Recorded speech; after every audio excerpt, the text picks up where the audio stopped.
أعوذ بالله من الشيطان الرجيم بسم الله الرحمن الرحيم بسم الله المعافي بسم الله الوافي بسم الله رب السماوات والأرض بسم الله الذي لا يضر مع اسمه شيء في الأرض ولا في السماء وهو السميع العليم رب اشرح لي صدري ويسر لي أمري واحلل عقدة من لساني يفقهوا قولي Amin ya rabbal alamin. Assalamualaikum warahmatullahi taala wabarakatuh. Salam jemaat kepada semua sahabat mana yang boleh live bersama di pagi Jumaat yang mulia, penghulu segala hari. Banyakkan selawat dan salam pada junjungan kita Rasulullah sallallahu alaihi wasallam.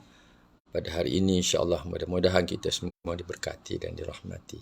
Kita kembali selepas hampir sebulan untuk bicara mengenai rare remedies, iaitu selepas kita sudah tamat kuliah kursus ringkas pengenalan perubatan homeopati yang berlangsung dari 1, 2 sehingga 29 Januari. So kita kembali sebab semasa sibuk tu kita tidak on. Sebab banyak urusan. Ini pun ada banyak urusan juga minggu ini. Apa yang dihasratkan awal mungkin kita terpaksa tangguhkan kerana ada urusan keluarga. So, hari ini kita akan bicarakan satu lagi remedi yang disebut sebagai rare remedies yang berkaitan dengan arsenik.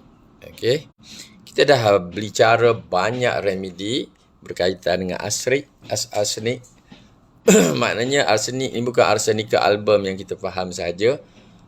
Kita sudah bicara mengenai arsenicum bromatum. Kita ada bicara mengenai arsenicum hydro. Waalaikumsalam Yana di Singapura. Kita juga ada bicara mengenai arsenicum iodatum yang ketiga rasanya. Dan kita sudah bicara mengenai arsenicum metallicum. Okey, metallicum yang keempat dan yang kelima kita ada bicara mengenai ni yang kelima. Ini yang kelima. Okey. Ni yang kelima, betul tak? Kena cek. Ataupun yang keenam. Okey, semua ini yang ada dalam buku Materia Medica Homeopati ya. Okey, kita mula dengan arsenicum bro, hydro, iodatum 3, 4, mana ni yang kelima kita bicara last ialah arsenicum metallicum. Yang penting yang kita fahami banyak daripada arsenicum yang berupa remedi mineral, chemical yang berbeza-beza sebab dia punya combination metal dia tu. Arsenicum sekarang ni, arsenicum saya tengok lepas matte hari tu kita bicara mengenai ada juga masalah kulit di muka, kita bicara mengenai mata bengkak-bengkak, lidah selaput putih dan sakit pedih dalam hati yang membawa ke bahu dan spina. Itu lebih kurang yang kita bicara mengenai arsenicum matte. Hari ini satu arsenicum yang mungkin last lah hari ini, iaitu arsenicum sulphuratum flavum. Walaupun mungkin ada arsenicum yang lain juga, tapi tidak dibicarakan oleh Dr. Boric dan tidak juga oleh Dr. J.H. Clark. So, arsenicum flavum ni pendek sahaja dinyatakan oleh Dr. Boric. Simptom yang disebutkan ialah individu akan terasa seperti jarum menyucuk-nyucuk. Dia rasa seperti jarum menyucuk-nyucuk dari dalam arah keluar. Menyucuk dari dalam tubuh arah keluar. Bukan menyucuk dari luar masuk ke dalam, tapi terbalik. Dari dalam keluar. Di mana kawasannya di dalam dada, dalam dahi dan sebelah kanan. Dia refer pada sebelah kanan. Dan rasa menusuk di belakang telinga. Okey, rasa menusuk tu seperti tusukan jarum juga di belakang telinga dan pernafasannya sukar. Maknanya ada isu sukar bernafas. Dan bila kita ingat isu sukar bernafas ni, kita boleh ingat juga pada beberapa arsenicum yang kita bicarakan dulu, khususnya remedi utama yang kita belajar peringkat asas homeopati pun iaitu arsenicum album. Sukar bernafas. Sebab itu, salah satu ciri yang ada pada arsenicum ini yang membawa ia telah digunakan untuk rawatan COVID-19 di beberapa negara. Seperti di India, dia suggest arsenicum album untuk digunakan untuk masalah dyspnea, iaitu masalah kesukaran bernafas. Okay. So, sekarang kita sebut mengenai simptom. Simptom menyucuk-nyucuk dalam dada, atas dahi sebelah kanan, dari dalam arah keluar.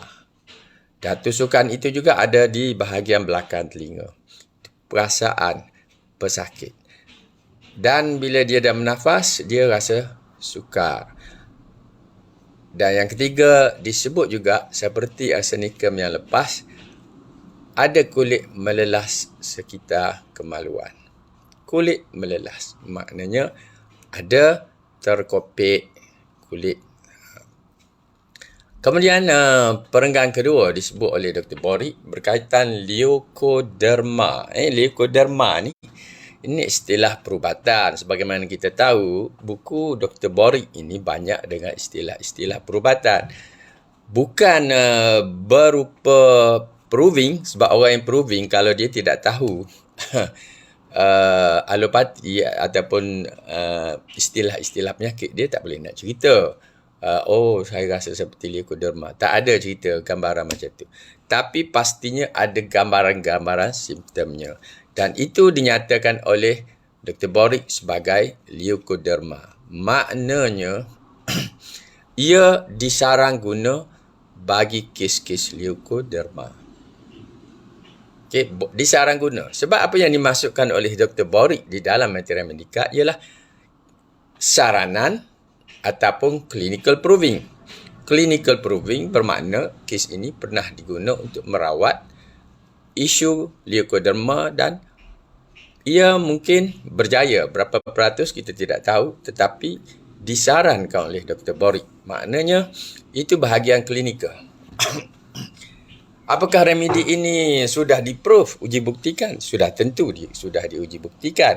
Tapi simptomnya seperti yang tersenarai tadi, rasa seperti jarum menyucuk-nyucuk dalam dada, pada atas dahi, sebelah kanan, belakang telinga, ada pernafasan, sukar, kulit melelas sekitar kemaluan. Ini sekitar kemaluan. Pasti merupakan simptom-simptom hasil daripada proving. Tetapi bila disebut leukoderma, biasanya itu saranan. Saranan. Dan mungkin juga pernah berkesan dalam uji bukti klinikal. Okey, itu yang kita boleh faham. So, apakah leukoderma? Biasanya merujuk seperti kulit melelas tadi disebut sekitar kemaluan. Mungkin di kawasan-kawasan lain telah juga berlaku apa yang disebut sebagai pigmen melanin. Pigmen melanin ni satu pigmen yang ada pada kulit dan dia boleh menentukan warna kulit kita. So, bila hilang pigmen melanin pada kulitnya, ia boleh menyebabkan kulit itu menjadi putih. Pernah lihat ni, orang yang kita lihat bertumpuk-tumpuk putih ataupun warna warna kuning keputihan lah, begitulah lebih kurangnya. Itu ciri-ciri leukoderma. Okay, kalau ada gambaran itu, maknanya ini antara remedi yang boleh disaran. Dan ada sisik kulit yang disebabkan sifilis. Ini disebut oleh Dr. Borik. Sisik kulit yang disebabkan oleh sifilis, maknanya mungkin kita boleh saran remedi yang ke-84 ini, iaitu arsenicum sulfuratum flavum. Ada juga kegunaannya untuk isu-isu siatika. Siatika Sciatica ni, apa dia kita rasa sakit, sakit-sakit di bahagian belakang, bahagian pinggul, ataupun kawasan di luar kawasan anggota kaki kita yang mungkin disebabkan oleh tekanan, tekanan pada saraf spina, pada akar saraf spina tu, bahagian bawah belakang tu, yang mungkin berlaku disebabkan sebab kita sudah semakin tua, ada berlaku degenerasi ataupun banyak faktor yang boleh menentukannya. Mungkin ada bengkak di bahagian diska dia di dalam kawasan spina atau tulang belakang itu, atau mungkin ada berlaku ketumbuhan pada tulang-tulang berkenaan, dan ini boleh membuat tekanan. Ketumbuhan, tumor, semua tu. Ada juga mungkin kes-kes penyakit yang membawa kesan sebegitu, seperti kes-kes kencing manis, diabetes, So, sciatica dan sakit di keliling lutut. Okey, di keliling lutut. Dia sebut secara spesifik, maknanya kalau ada sakit di kawasan sekitar lutut ni, ini bukan lutut, ini siku, di bahagian lutut kita. Tak nampak. Okey, so itu yang disebut oleh Dr. Boric.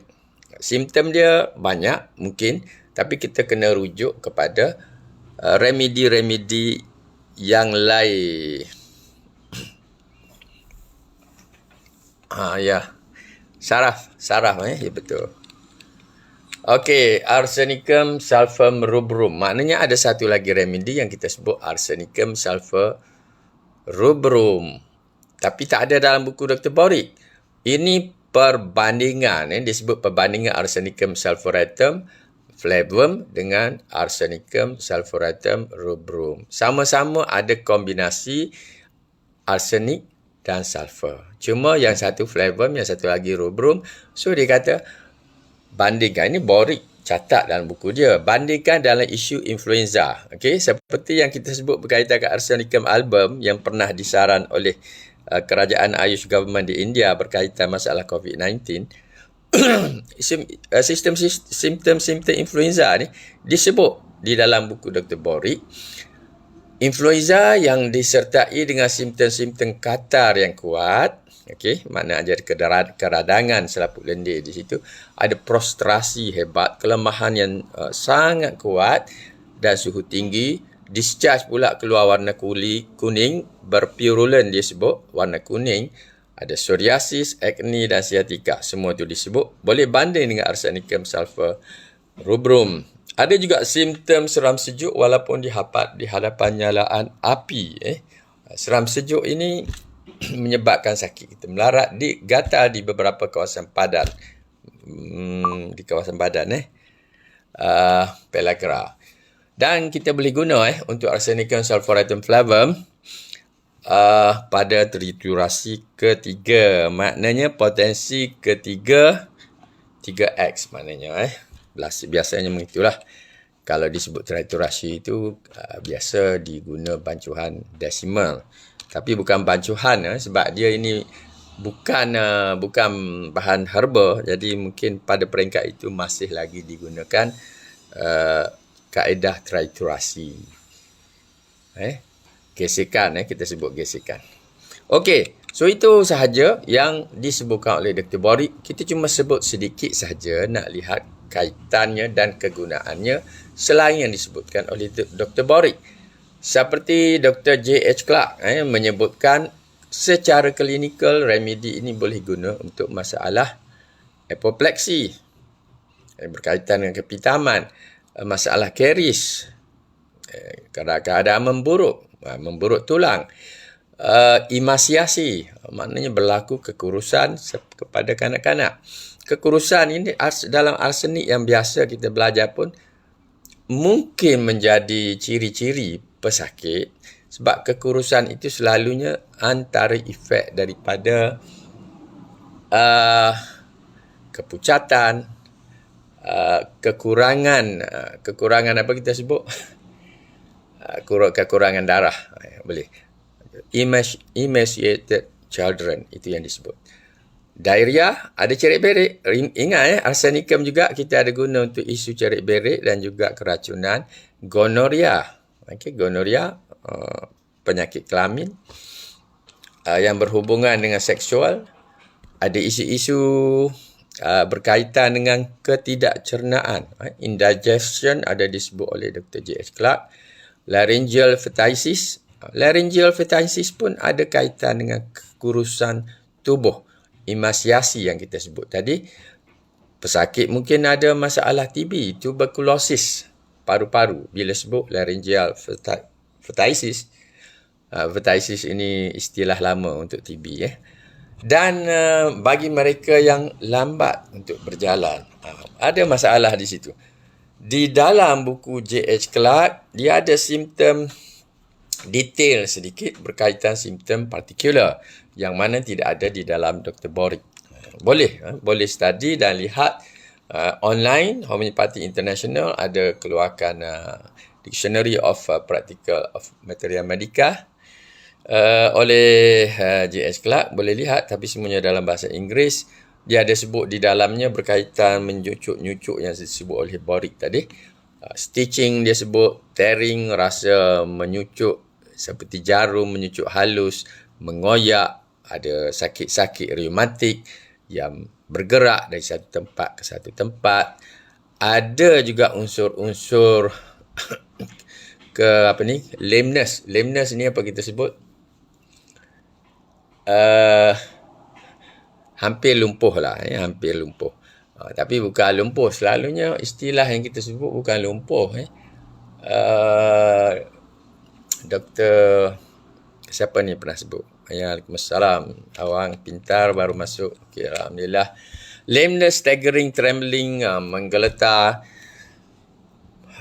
Ciri-cirinya hampir sama dengan menggeletar. Tapi lameness ini saya lupa dah. Ada istilah terjemahan yang saya buat. Dia bukan saya teringat kata-kata Einstein berkaitan dengan lameness. Ada satu yang disebut oleh Einstein, religion without science and science without religion. Dia ada sebut situ lameness. So apa yang dikatakan lameness itu tempang. Okey, baru saya ingat istilah yang biasa diterjemahkan oleh orang homeopati ialah ketimpangan. Dan merenggut-renggut, kelemahan, debility disebut oleh Dr. J.H. Clarke seperti yang disebut oleh Dr. Boric. Sama juga detail daripada J.H. Clarke disebut mengenai chafing of skin, about genitals, kita kemaluan tadi kita sebut jangan lupa. Skin about genitals tadi ada kita sebut. Behind ears of children tadi pun kita sebut. Skin itching, gatal-gatal kulit, dry, crack. Ada pecah-pecah, ada ragged itch, jaundice pun ada disebut. Okay, maknanya banyak simptom itu. So, saya sarankan lihat juga buku Dr. J.H. Clarke. Dan seperti yang saya sebut juga, bila saya ada berbincang selama hampir 2 jam dengan Presiden Majlis Homeopati Perubatan Homeopati Malaysia iaitu pengamal homeopati Zainul Razmi, dia ada bicara mengenai buku Dictionary of Practical Materia Medica J.H. Clarke. Saranan dia J.H. Clarke ini ada lagi bagus untuk dipelajari oleh pengamal dan orang yang berminat mengenai materia medica. Okey. Dalam Boric mungkin dia ceritanya tak banyak dan istilah-istilah perubatan yang mungkin sukar kita faham ada di situ. Okey, so saya tutup di situ dengan mengembalikan apa yang disebut oleh Dr. Boric. Disebut berkaitan menyucuk-nyucuk seperti jarum yang halus, dari dalam keluar, cucukannya dari dalam keluar dalam dada, atas dahi sebelah kanan, menusuk di belakang telinga. Okey, tadi saya ulang yang J.H. Clarke juga tadi. Pernafasan sukar. Tadi tak disebut oleh J.H. Clarke tadi. Dyspnea. Kulit melelas kita kemaluan. Okey, maknanya ini jelas bagi kedua-dua materia medica. Dr. Boric sebut mengenai iliokoderma, dia sebut mengenai sciatica, sakit-sakit di sekeliling lutut. Dan Dr. Borik juga ada buat perbandingan dengan Arsenicum sulfuratum rubrum sebagai satu remedi yang kita boleh bandingkan dari segi kegunaannya dengan Arsenicum sulfuratum flavum. Okey, saya fikir cukup setakat ini. Dah lebih 20 minit juga. Okey. So, insyaAllah kita akan berjumpa lagi mungkin minggu depan dah. Saya akan bergerak balik ke Kota Baru insyaAllah esok. Ada urusan keluarga. So, projek saya nak ke Taiping memang tak dapat. Saya terpaksa pulang esok. So, minggu depan insyaAllah kita berjumpa. Mudah-mudahan sahabat semua sihat walafiat. Sama-sama kita saling mendoakan di hari Jumaat yang mulia ini. Assalamualaikum warahmatullahi wabarakatuh. Okey, boleh beri like. Terima kasih sahabat.